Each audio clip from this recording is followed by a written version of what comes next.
हरि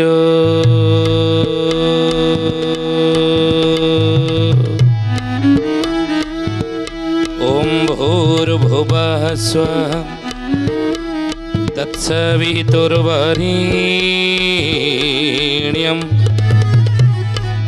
भर्गो देवस्य धीमहि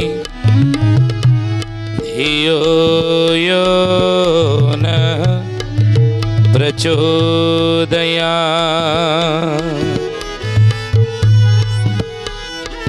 ध्यानामूलं गुरुर्मूर्ति पूजामूलं गुरुर्पदं मंत्रमूलं गुरुर्वाक्यं मोक्षमूलं गुरुर्कृपा।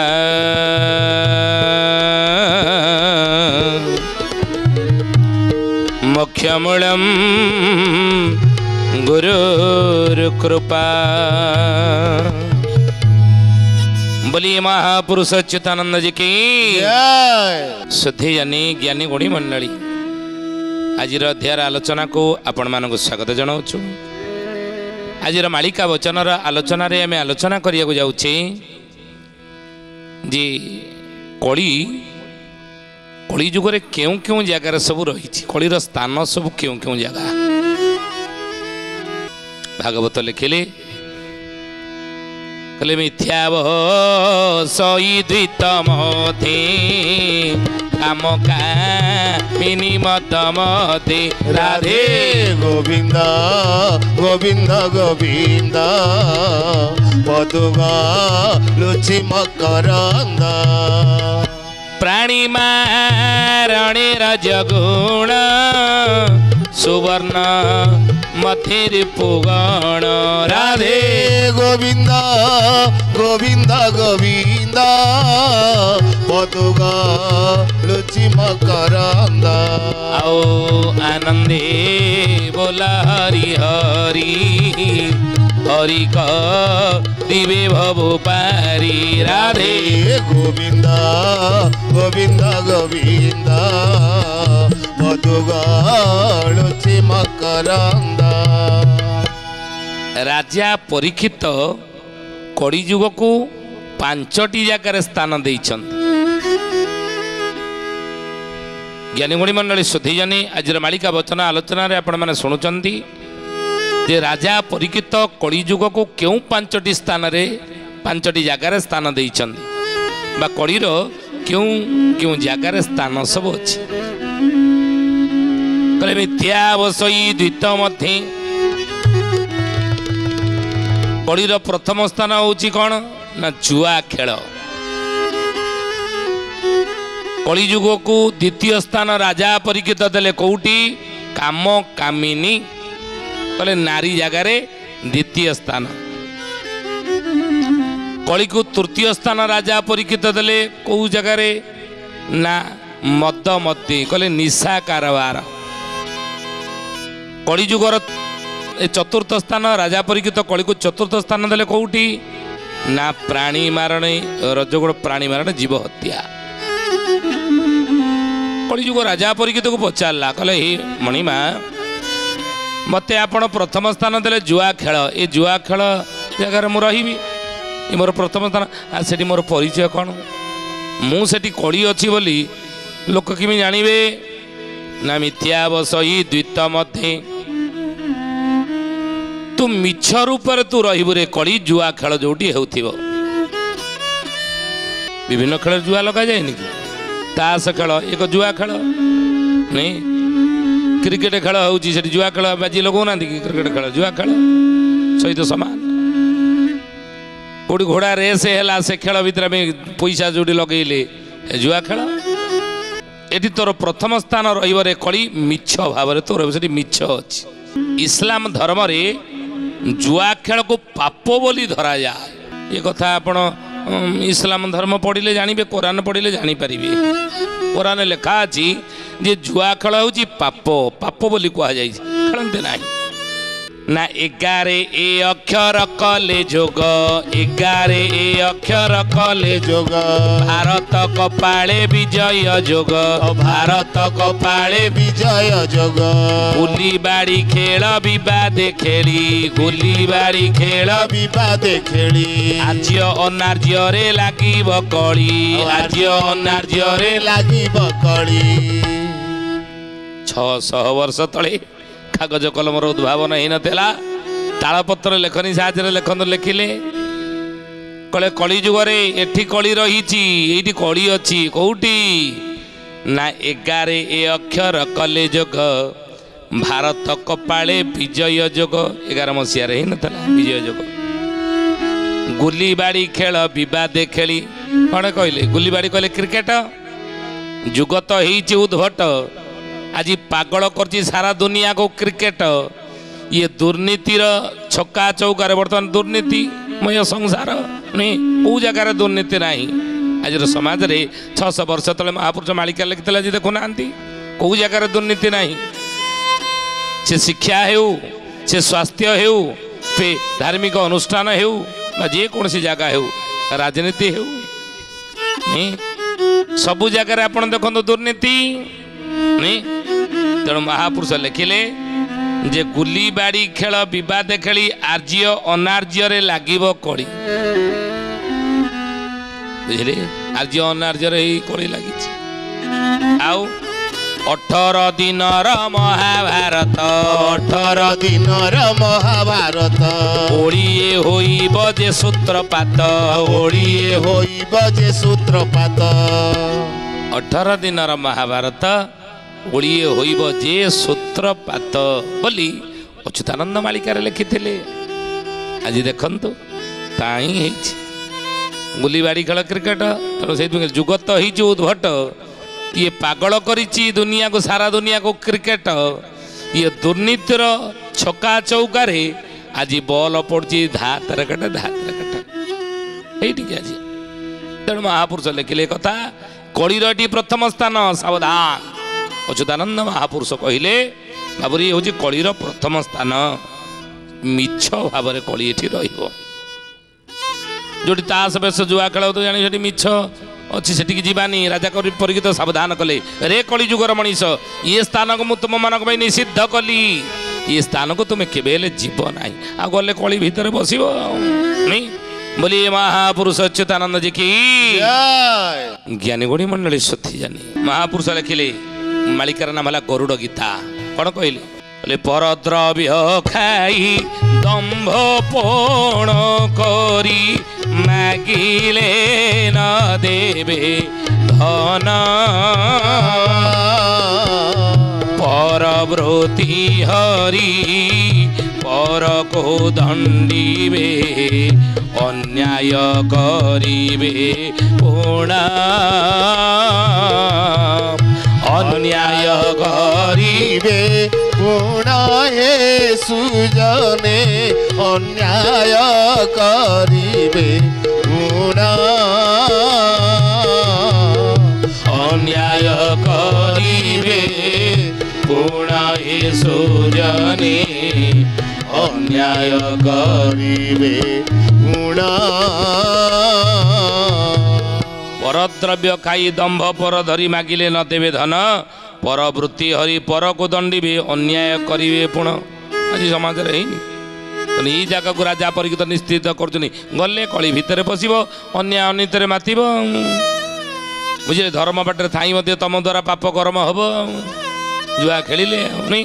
ସେଇଥିପାଇଁ ମହାପୁରୁଷ ଆହୁରି ଲେଖିଲେ, କହିଲେ ସଭାରେ ମିଥ୍ୟା କହିବେ ହୋ ଗରୁଡ଼, ଧର୍ମା ଧର୍ମ ନ ବିଚାରି,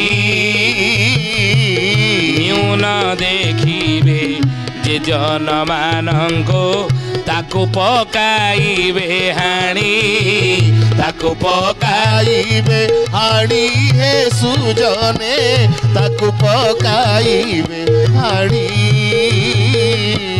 ତାକୁ ପକାଇବେ ହାଣି ହେ ସୁଜନେ, ତାକୁ ପକାଇବେ ହାଣି।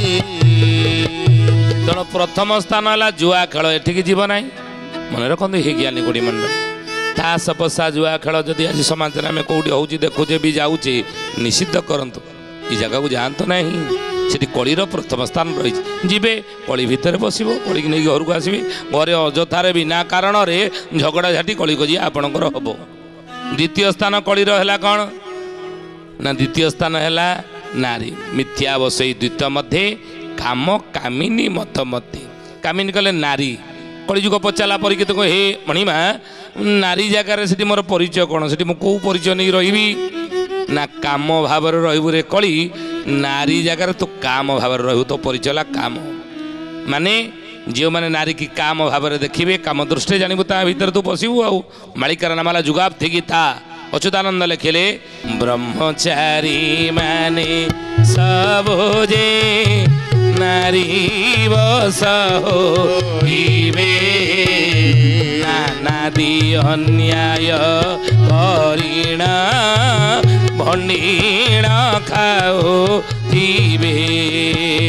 नानादि अन्याय करिण भंडीण खाओ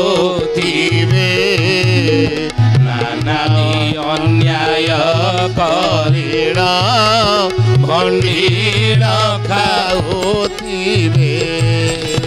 अच्युतानंद महापुरुष मालिकार नाम है जुगाब्दी गीता। ये जुगाब्दी 78 गीता भितर जुगाब्दी गीता अच्युतानंद महापुरुष अन्यतम ये से लिखी आम जहाँ कौच मालिकार मनर नुह मालिकार ना कहलु कौ मालिकार लिखा अच्छे तो मालिकार नाम है जुगाब्दी गीता लिखिले कलिजुगे जो मैंने निजक ब्रह्मचारी बोली बोलौथिबे तपी बोली बोलौथिबे जति बोली बोलौथिबे से ब्रह्मचारी मैंने कौन करेंगे ना सब नारी बस बोली मालिकार महापुरुष लिखिले से महामुनि व्यास कहिले कौन कलिजुगर लक्षण धर्म संकुचित तपो विरहित सत्यम च दूरगत लोका धर्म कर्म रहिता द्विजाश्च लोभिता नारी वसा मानवा निर्विज्या पृथ्वी निरो सदी रसा नीचा महतगता तेणु नारी बसा मानवा बोली व्यास लिखिले कलिजुगर समस्ते नारी बस हो मनीष रमालिका उपदे लिखा काम शक्ति देशे प्रबल होइब कामरे होइबे भोड़ा वृद्ध युवती जे काम आशा करी बालक को करी कोड़ा बालक को करी कोड़ा हे सुजने बालक को करी कोड़ा बालक को करी कोड़ा हे सुजने बालक को करी कोड़ा। अच्युतानंद महापुरुष मालिकार लिखिले बोले काम शक्ति देशे प्रबल होइब कामरे होइबे भोल कलिजुगर लोक मैंने कामरे एते भोल बहुत भोल कामरे ही भोल हेबे आ वृद्धा युवती जे काम आश्रा करी कौन बालक को करी कोल वृद्धा युवती बालक को कोल करिब काम आश्रा करी बोली काम लालसा करी बोली ये कथा महापुरुष मालिकार लगी देइछने वज्रबाणी कर्ण को दुख तो हेले मध्य अप्रिय सत यही जे महापुरुष कही अति बड़ी जगन्नाथ दास श्रीमद भागवत महापुराण बोले रे कलिजुगर मनीष ये युवती देहा अग्नि स्तंभ युवती देहा अग्नि स्तंभ युवक देहाघृत कुंभ युवक देहाघृत कुंभ आउ एण जो बती दूरकारी एण जो बती दूरकारी आउ तपसा देव ब्रह्मचारी आउ तपसा देव ब्रह्मचारी ब्रह्मचर्य गृहस्थ ବାନପ୍ରସ୍ଥ ସନ୍ନ୍ୟାସ। ମଣିଷ ଜୀବନ କର୍ମ ଭିତରେ ଏ ଚାରି ଆଶ୍ରମ ଦେଇ ଆମେ ଗତି କରନ୍ତେ ନା। ଚାରି ଆଶ୍ରମ ଭିତରୁ ପ୍ରଥମ ଆଶ୍ରମ ହେଉଛି ବ୍ରହ୍ମଚର୍ଯ୍ୟ। ଏ ବ୍ରହ୍ମଚର୍ଯ୍ୟ ବ୍ରତ ପାଳନ କର ରେ ଯୁବକ ଯୁବତୀ ମାନେ, ରେ ଯୁବକ ମାନେ। ଯୁବତୀ ଦେହ ହେଉଛି ଅଗ୍ନିସ୍ତମ୍ଭ, ଯୁବକ ଦେହ ହେଉଛି ଘୃତ କୁମ୍ଭ। ତେଣୁ ଘିଅ ନିଆଁ ପାଖରେ ରହିଲେ କ'ଣ ହେବ? ତରଳିବ। ତେଣୁ ସେଇଥିପାଇଁ ଅତି ବଡ଼ି ଜଗନ୍ନାଥ ଦାସ ଶ୍ରୀମଦ୍ ଭାଗବତରେ ଉଦାତ କଣ୍ଠରେ ଉଦ୍ଘୋଷଣା କରି କଳିଯୁଗର ଯୁବକମାନଙ୍କୁ ବ୍ରହ୍ମଚାରୀମାନଙ୍କୁ ଉପଦେଶ ଦେଇ କହୁଛନ୍ତି, ହେ କଳିଯୁଗର ଯୁବକମାନେ, ହେ ବ୍ରହ୍ମଚାରୀମାନେ, ଏଣୁ ଯୁବତୀ ଦୂର କରି ଇଏ ତପ ସାଧିବ ବ୍ରହ୍ମଚାରୀ। ଯୁବତୀ ଦୂର କରିକି ବ୍ରହ୍ମଚର୍ଯ୍ୟ ବୟସରେ ତୁମେ ତପସ୍ୟା କର, ତପ କର, ଇନ୍ଦ୍ରିୟ ସଂଯମ କର। ନୁହେଁ, ଇନ୍ଦ୍ରିୟକୁ ସଂଯମ କରି ରଖ, ତାକୁ ଗ୍ରାହସ୍ଥ ଜୀବନରେ ଉପଯୋଗ କରିବ, ବ୍ୟବହାର କରିବ। କିନ୍ତୁ ବ୍ରହ୍ମଚର୍ଯ୍ୟ ବୟସରେ ତାକୁ କେବଳ ତପସ୍ୟା କରି ଇନ୍ଦ୍ରିୟ ସଂଯମ କର। କିନ୍ତୁ ଅଚ୍ୟୁତାନନ୍ଦ ମହାପୁରୁଷ ମାଳିକାରେ ଲେଖିଲେ, କଳିଯୁଗରେ ଏଭଳି କାମରେ ହୋଳ ହେବେ ଯେ କଳିଯୁଗର ମଣିଷ ବା ଯୁବକମାନେ କ'ଣ କରିବେ? ବୋଲେ କଲିଯୁଗ ବେହାଲ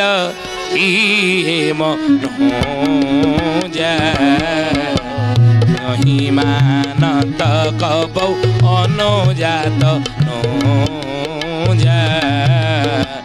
ନହି ତ ସବିଚାର ନ ଶୀତ ସବୁ ଜାତି को ଜାତି ବହିବା श्री राम जय राम जय जय राम श्री राम जय राम जय जय राम। बोलिए महापुरुष अच्युतानंद जी की जय। आज मालिका वचन आलोचना रे हे ज्ञानी गुणी मंडली सुधी जानी में आलोचना करुचे कौन? राजा परीक्षित कलिजुग को 5टी जगार स्थान देइछन। गोस्वामी तुलसी श्री रामचरित मानस रे कहिले, कलिजुग बेहाल कि मनुजा नहीं मानत कबौ अनुजा तनुजा। कलिजुगर युवक माने मनीष माने कौन करिवे? अनुजा तनुजा कि मानिबे नाही, भाई भौणी की मानिबे नाही। अनुजा तनुजा भाई भौणी की मानिबे नाही। नहीं तो सविचार न शीतलता सबु जाति कुजाति भय मागता। सेई कथा को अच्युतानंद महापुरुष मालिकार नाम शिवकल्प नवखंड निर्घंट लिखिले। कौन कहले? बोले माता पुत्र रे जे पीरती होइब भाई भौणी रे रति। ये कथा नियत हेम रामचंद्र आपद होइब वृथि। आपद होइब वृथि हे सुजने, आपद होइब वृथि, आपद होइब वृथि हे सुजने, आपद होइब वृथि। माता पुत्र रे जे पीरती होइब भाई भौणी रे रति। कर्ण को दुख तो हेले मध्य अप्रिय सत ये घटुनी कि समाज रे जहाँ 600 वर्ष तले महापुरुष लिखिते मालिकारे आज देखो सत हो घटना घटवा बाकी नहीं। अनेक अंचल ये घटना घटुची पेपर टीवी समाचार द्वारा आम शुणुचे देखा पाचे। बाकी अच्छी घटना घटवा ना घटना घटला तेणु महापुरुष कहले एक नियत हेम रामचंद्र आपद होइब पृथ्वी। ये रामचंद्र एक नियत निश्चित सत्य हम आ से पृथ्वी की विपद पड़ो बोली जानव रे बाबा। ये घटना घटिले कहले सुता संगे प्रीति पियर करिवे बराबर भंडो थिबे बहुड़लो बराबर भंडो थिबे। सावित्री व्रत जे घरे घरे हेब जड़के सती न थिबे। जय जगन्नाथ जय जगन्नाथ जय जगन्नाथ जय जगन्नाथ। गंगा को हरिवे गोदंडा चसीबे सासु ज्वाई रे पीरती। बहुड़लो सासु ज्वाई रे पीरती। बारांगना होई केही न रहिबे बारांगना ବାରାଙ୍ଗନା ସ୍ତ୍ରୀ ଜାତି କାମ ଶକ୍ତି ଦେ ସେ ପ୍ରବଳ ହୋଇବ କାମରେ ହୋଇବେ ଭୋଳ ବଉଳ ଲୋ କାମରେ ହୋଇବେ ଭୋଳ କାମେ ହୋଇ ଭୋଳ ଜନନୀଙ୍କୁ କୋଳ କରିବ ନିଜ ତନୟ ଜୟ ଜଗନ୍ନାଥ ଜୟ ଜଗନ୍ନାଥ ଜୟ ଜଗନ୍ନାଥ ଜୟ ଜଗନ୍ନାଥ। ଅଚ୍ୟୁତାନନ୍ଦ ମହାପୁରୁଷ ଲେଖିଲେ ମିଛ ମାଳିକାର ନାମ ହେଲା ଶିବକଳ୍ପ ନବକର୍ଣ୍ଣ ନିର୍ଘଣ୍ଟ। ବାରାଙ୍ଗନା ହୋଇ କେହି ନ ରହିବେ ବାରାଙ୍ଗନା ସ୍ତ୍ରୀ ଜାତି ହେବେ। ଏ ଜ୍ଞାନୀ ଗୁଣୀ ମଣ୍ଡଳୀ ଇଏ ଅପ୍ରିୟ ହେଲେ ମଧ୍ୟ ସତ। କିନ୍ତୁ ପରୀକ୍ଷିତ ସାବଧାନ କଲେ ରେ କଳିଯୁଗର ମଣିଷ କଳି କି ଦ୍ୱିତୀୟ ସ୍ଥାନ ଦେଇଛି ମୁଁ ନାରୀ ଜାଗାରେ କାମ ଭାବରେ ଅଛି ସାବଧାନ ହେଇ ରୁହ କାମ ଦୃଷ୍ଟି ଦେଖ ନାହିଁ। ଅରୁଣ ଅଧର ରମ୍ୟ ବକ୍ଷ ଯୁବତୀ ସୁଲଭ କ୍ରୀଡ଼ା ଚାହିଁତା ମୃତ୍ୟୁ କଙ୍କାଳ ସେ କୋଟି କୀଟ କରେ କ୍ରୀଡ଼ା କୋଟି କୀଟ କରେ କ୍ରୀଡ଼ା ହେ ସୁଜନେ କୋଟି କୀଟ କରେ କ୍ରୀଡ଼ା କୋଟି କୀଟ କରେ କ୍ରୀଡ଼ା ହେ ସୁଜନେ କୋଟି କୀଟ କରେ କ୍ରୀଡ଼ା। ତେଣୁ ଅନନ୍ତ ଗୋଇରେ ହାଡ଼ିଦାସ କହିଲେ ନାରୀ ସୁହାଗିନୀ କାମନା ଅର୍ଥେ ନିର୍ବଳ ପତି ମାରିବାକୁ ପତେ ନାରୀ ଲାଳ ସେ ପତି ହୋଇବେ ମୈତ୍ର ସଙ୍ଗାତ ବସିବେ ନେବାକୁ ଚିତ୍ତ। ଏଗୁଡ଼ା କଳିଯୁଗରେ ଜୋରରେ ହେବ। ତେଣୁ ରାଜା ପରୀକ୍ଷିତ ସାବଧାନ କରିଥିଲେ ଆମେ ମାନୁଛେ ମାନିଲେ ମଙ୍ଗଳ ନ ମାନିଲେ ପୃଥିବୀ ଉପରକୁ ବିପଦ ଆସିବ ପରିବାର ବିଶୃଙ୍ଖଳିତ ହେବ ନାଇଁ ସମାଜ ବିଗିଡ଼ିଯିବ। ତେଣୁ ହେଇ ଜ୍ଞାନୀ ଗୁଣୀ ମଣ୍ଡଳୀ ମାନିକି ଚଳିଲେ ମଙ୍ଗଳ। ଆଜି ତ ସମୟ ହେଇଛି ତ ଆସନ୍ତୁ ବାଣୀକି ବିରାମ ଦେବା ପ୍ରଭୁଙ୍କର ନାମ ନେଇ। କିନ୍ତୁ ତାପରୁ ଜଣେ ଭକ୍ତର ନାଁ କହିବା କିଏ ସେ ଭକ୍ତ କ'ଣ ତାର ନାଁ କେଉଁଠି ତାର ଜନ୍ମ ହେଇଥିବ। ଜ୍ଞାନୀ ଗୁଣୀ ମଣ୍ଡଳୀ ଅଚ୍ୟୁତାନନ୍ଦ ମହାପୁରୁଷ ମାଳିକାରେ ଲେଖିଲେ ବାଙ୍କି ମୁହାଣରେ ଅଛି ଶିଶୁ ଯେ କବୀର କାଳ ସୁଖ ଜନମି ଅଛି ବ୍ରାହ୍ମଣ କୋଳର ବ୍ରାହ୍ମଣ କୋଳର ବାବୁ ବ୍ରାହ୍ମଣ କୋଳର ବ୍ରାହ୍ମଣ କୋଳର ବାବୁ ବ୍ରାହ୍ମଣ କୋଳର। ବାଙ୍କିଗଡ଼ରେ କବୀର ନାମରେ ଜଣେ ଭଗତ ବ୍ରାହ୍ମଣ କୂଳରେ ଜନ୍ମ ହେଇଥିବ ବୋଲି ଅଚ୍ୟୁତାନନ୍ଦ ମହାପୁରୁଷ ମାଳିକା ଶାସ୍ତ୍ର ଭକ୍ତ ତାଲିକାରେ ଲେଖିଦେଲେ। ସୁଧିଜାନି ଆମେ ତ ଭକ୍ତର ନାଁ କହିଲୁ ଆପଣ ଠାବ କରିବି। ଆଜି ତ ସମୟ ହେଇଛି ତ ଆସନ୍ତୁ ବାଣୀକି ବିରାମ ଦେବା ସେ ପ୍ରଭୁଙ୍କର ନାମ ନେଇ। କେ ଗୋବିନ୍ଦ ଜୟ ଜୟ ଗୋପାଳ ଜୟ ଜୟ ଗୋବିନ୍ଦ ଜୟ ଜୟ ଗୋପାଳ ଜୟ ଜୟ ରାଧା ରମଣ ହରି ଗୋବିନ୍ଦ ଜୟ ଜୟ ରାଧା ରମଣ ହରି ଗୋବିନ୍ଦ ଜୟ ଜୟ ଗୋବିନ୍ଦ ଜୟ ଜୟ ଗୋପାଳ ଜୟ ଜୟ ଗୋବିନ୍ଦ ଜୟ ଜୟ ଗୋପାଳ ଜୟ ଜୟ। ସୁଧିଜାନି ଆଜି ପାଇଁ ଆସନ୍ତୁ ବାଣୀକି ଏଠାରେ ବିରାମ ଦେବା ପୁଣି ଆସନ୍ତା ଅଧ୍ୟାୟରେ ଭେଟ ହେବା। ରହୁଛୁ ହରି ଓମ୍ ଶାନ୍ତି ଶାନ୍ତି ଶାନ୍ତି ସର୍ବାରିଷ୍ଟ ସୁଶାନ୍ତିରେ ଭବତୁ। ପ୍ରାର୍ଥନା ଆମ ଆନନ୍ଦର ଉତ୍ସ।